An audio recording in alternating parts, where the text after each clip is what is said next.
So I haven't, I guess, you know, with taking so, I haven't achieved like everything I feel I can. Like I haven't fulfilled my potential yet. I want to be like a consistent threat, you know, for the podium. It's like, you know, to get one once a year is great, like shows your speed, but I want to be, like I've been in the top 10 like all through a season, that's great. But you want to kind of podium and be in the top 10 a lot, or rival for like a top 5 overall, you know, or just easily in the top 10, you know, just to show that I can do that.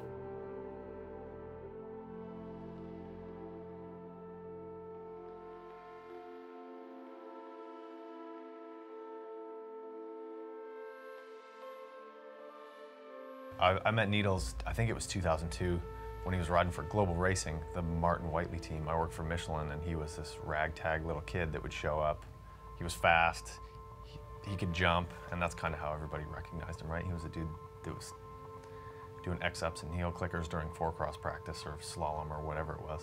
He's a little bit more conservative now, right? Because he's getting a little bit older, and he's kind of realizing that he's got to reel it in a little bit because he doesn't recover like he used to. And like when I hang out with him outside of racing, yeah, he's still that little punk kid, you know? Like we'll joke around and go do skids in a parking lot and have a good time.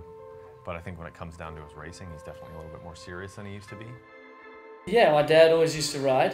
He used to ride like road and mountain biking. Back in the days when like there was barely a suspension fork, and in South Africa you couldn't even get parts, you know, it was really hard to source things. So whatever we broke, we had to fix, or whatever we thought we need to modify, we had to, you know, do it ourselves. He used to take us on weekends, you know, when you watch it, see what your dad's doing, you're always interested, like, oh, he's riding, that's cool, I want to do that. So he used to take us on weekends, me and my brother, and it just slowly escalated from there into just like loving riding bikes. And my brother actually did a downhill before me, even though he's younger. I was always doing the cross country, and he entered the downhill at one of these nationals back home. So yeah, luckily I've always had him to ride with, push me, like training partner. It's been great. It wasn't easy for me or my parents. Like there were people that were like, hey man, he's obviously talented, you need to keep him going at this. But I went to Worlds for the first time in Spain. I met some of the pros, and I got goggles from like Tomac, I think Michael Ronning back then, and that to me was just like such cool, I don't know, just automatically I just probably subconsciously was like, I want to do this. My dad was like really supportive and did everything he could to kind of to steer us, and yeah, we decided I'm not going to go study, I'm going to go race bikes.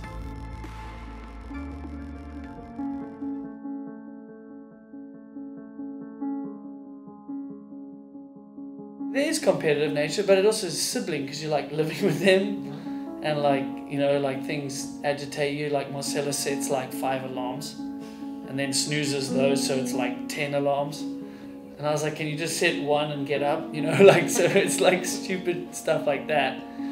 But it's cool, you know, but you've got to like make it work. You've got to get on with everyone. So we try to have a good time as well. You know, you're with them a lot of the time more than you are with your family, you know, especially for me being away from home. No, we've got a good crew here on Giant, you know, we all work hard, play hard, you know.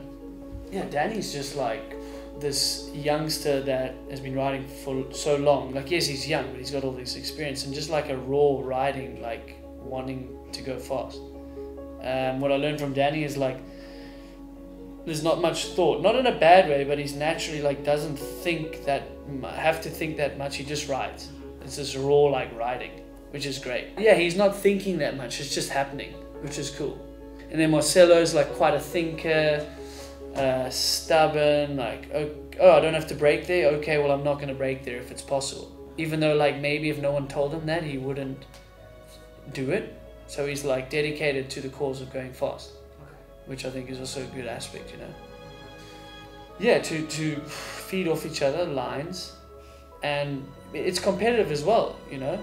Like if Marcelo's doing well, it's like I want to do well. If Danny's doing well, it's like, hey, it can be done on our bike that we have, on our equipment, you know. I don't know, I'm still enjoying it. Like it's definitely tough after all these years. Like there's a lot of sacrifices, especially from being so far away. Like there's stuff I want to do, but you've got to sacrifice that for now. And I don't feel my age at all. Like I'm not old, but I'm definitely not one of the youngest guys on the circuit. But with that comes experience. Not fulfilling my full potential yet also keeps me hungry to keep doing this. feel I haven't delivered on what I want to yet. So, you know, the challenge of racing is awesome, and I want to like embrace that. The pressure and like, you know, learning new courses and racing is exciting. Being at the races, you know. Yeah, like I've had more bad races than good races. Like some years I have like nearly every race is close to potential. But then, you know, even last year, like I felt it was a subpar year for me, but I still was like ranked pretty high in the overall, even though I missed a race. I got a podium. So yeah, like I probably aim higher than what I've achieved some years, but that doesn't put me off. Like that's, I don't know, you've got to get up, you know. Yeah, if you don't know that, I am really hard on myself. Extremely hard on myself. Like I'm never satisfied. Like if I get third, it's like, oh great, or you can do better. Or if I get sixth or whatever, you know. Or I find a reason why I got that result. You know, like talk myself out of that I am good enough to be there. It's kind of weird. I want to get to the point where I'm like, yeah, that's the best I had. Did you tick all the boxes? Oh, you got beat? Well, that's fine. Because you can have a crummy race and like be mentally pathetic and get 7th, which is great. Like Norway, yeah, like I got a great result, but I really committed to that run in those conditions. And that's what I want to do. It's like, have you risked everything though? And not all the races have I done that, you know. Not to the point where it's dangerous, but like where you've committed to going race pace or race speed, you know.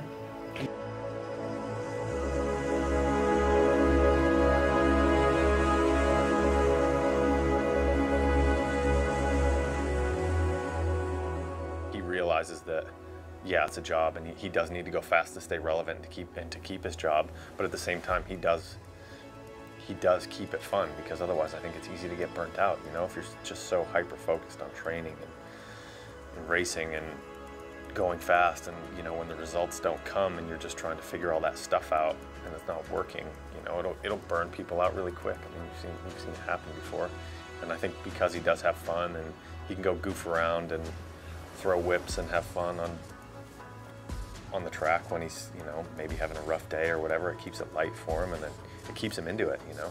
Well, I'm still learning just to get out of your own head. You've just got to try to stay in the present, you know? Like you can't think ahead, like you can't think about the result that you want or being at the bottom of the hill. Like there's the process, you've got to try and enjoy that process.